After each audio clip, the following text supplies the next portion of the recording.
Mga kababayan, alamin na natin ang update sa lagay ng panahon, lalo na sa inaasahang damang init. Ito ay dahil sa pataas na temperatura sa bansa. Sa katunayan, umabot sa 45 degrees Celsius ang naitalang pinakamataas na heat index kahapon. Ihahatid sa atin yan ni Pag-asa Weather Specialist Charmaine Varilla. Magandang hapon, Ma'am Trixie, maging sa lahat ng ating mga tagapakinig.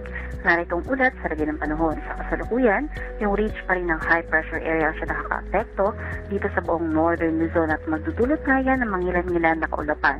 Samantalang dito sa Metro Manila at nalalabing bahagi ng ating bansa, asahan natin yung magandang panahon, magiging mainit at maalinsangan at andyan pa rin yung chance ng mga pulupulong mga pagulan, pagkilat at pagkulog.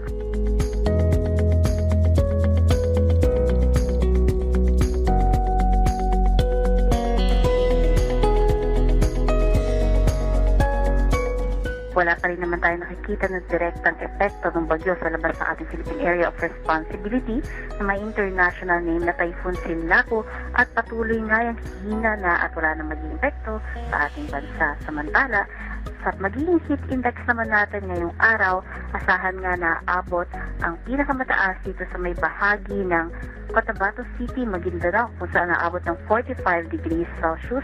Ikalawa naman dito ay aabot ng 41 degrees Celsius dito sa may bahagi ng Iloilo at 40 degrees Celsius naman dito sa may bahagi ng Pangasinan, maging dito sa may parte ng Cavite at lastly dito sa may bahagi ng Mindoro.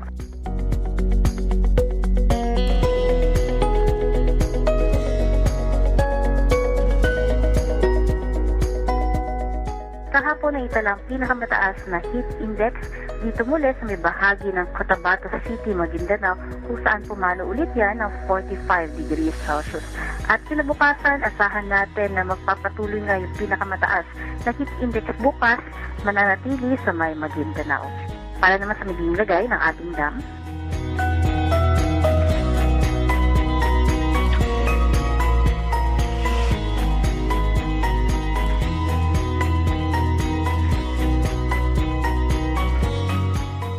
at yan ang latest mula dito sa Pag-asa Weather Forecasting Center. Charmaine Varilla, nag-uulat. Maraming salamat, Pag-asa Weather Specialist Charmaine Varilla. At yan ang update sa mga oras na ito. Muli sa pabago-bagong panahon maging listo dahil ligtas ang may info.